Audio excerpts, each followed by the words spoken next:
Hello अस्सलाम वालेकुम guys, welcome to my YouTube channel chemistry by Govind Soni.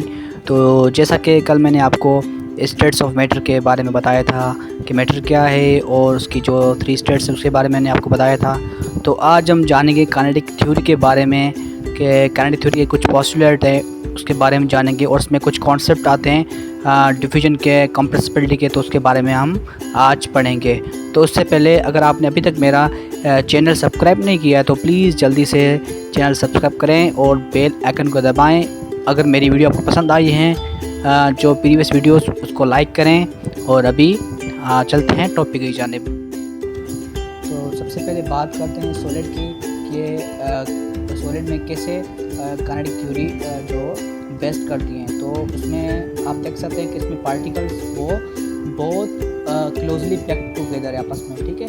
इनके दरमियान इंटरमॉलिक्यूलर स्पेस बहुत ही कम है और इंटरमॉलिक्यूलर फोर्स बहुत ज़्यादा है, ठीक है। इसलिए ये अपनी मीन पोजीशन पे वाइब्रेट करते हैं।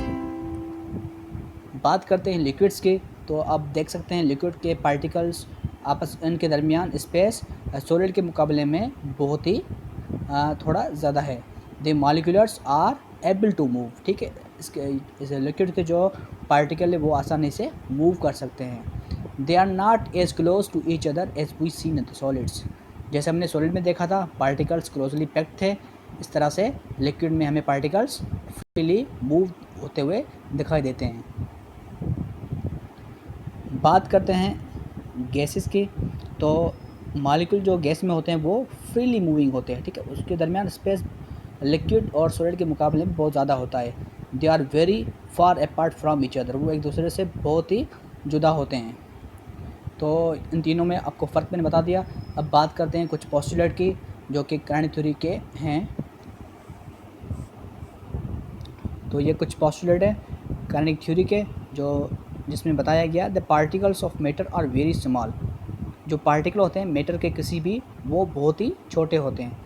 The particles have space between them, और उन पार्टिकल के दरमियान, उन ज़र्रात के दरमियान छोटे से स्पेस होते हैं।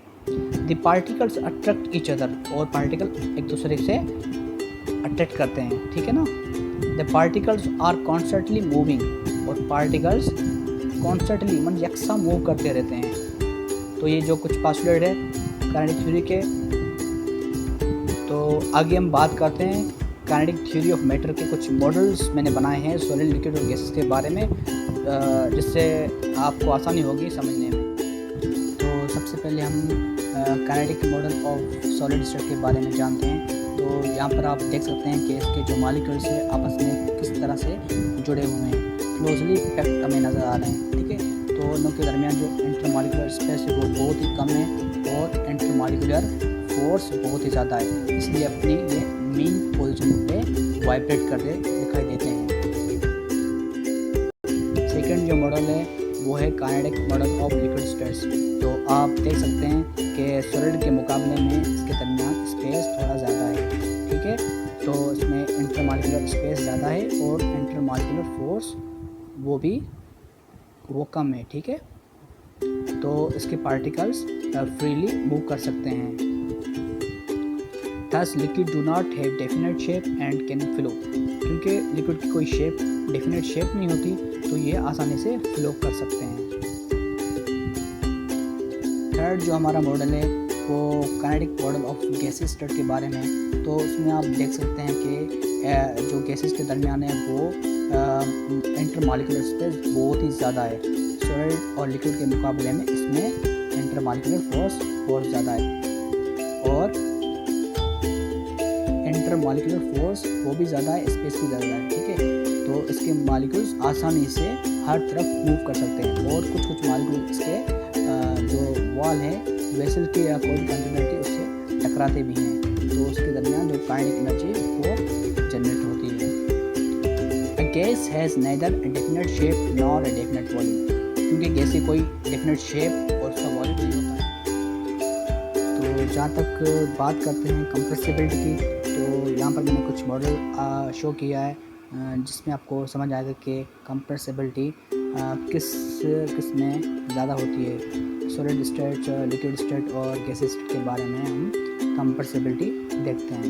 तो जैसा कि आप यहाँ पर सॉलिड के बारे में हम देख सकते हैं कि जैसा कि वॉल्यूम बिफोर में था वैसे ही वॉल्यूम हमें आफ्टर में नज़र आया है, क्योंकि सॉलिड बहुत ही निग्लिजिबल अमाउंट में कंप्रेस होता है, मतलब होता ही नहीं है कंप्रेस, ये नहीं होता क्योंकि इसके मॉलिक्यूलर बहुत आपस में पैक्ट होते हैं, तो उसे कंप्रेस करना बहुत ही पॉसिबल है।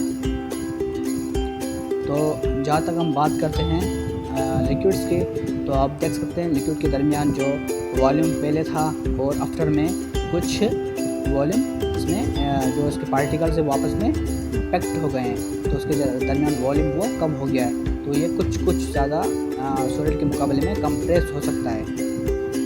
और ये जो थर्ड डायग्राम आपको नज़र आ रही है जिसमें मैंने गैसेस के बारे में बताया है कि वो कहाँ किस हद तक कंप्रेस हो सकती है, तो उसमें आप देख सकते हैं कि पहले जो गैसेस के पार्टिकल्स उसका वॉल्यूम बहुत ही ज़्यादा था, जब हमने इसको कंप्रेस किया तो उसका वॉल्यूम जो रेशो वो कम हो गया और ये लिक्विड और सॉलिड के मुकाबले में ज़्यादा कंप्रेस हो सकती है, तो गैस इज़ हाईली कंप्रेसेबल। तो ये कुछ ओवरव्यू था काइनेटिक थ्योरी के बारे में, कुछ उसके पोस्टुलेट पढ़े हमने और कुछ मॉडल हमने देखे हैं, कुछ डायग्राम हमने आपको बताए कंप्रेसिबिलिटी के हवाले से, और सबसे ज़्यादा जो 3 स्टेट्स में डिफ्यूज़ होती है वो होती है गैसेस आसानी से पूरे रूम में डिफ्यूज़ हो जाती हैं, गैसेस आर हाईली डिफ्यूजेबल। तो ये कुछ लेक्चर था काइनेटिक थ्योरी के हवाले से। अगर आपको मेरी वीडियो पसंद आई हो तो प्लीज़ कमेंट सेक्शन में मुझे अपने कमेंट ज़रूर कीजिएगा।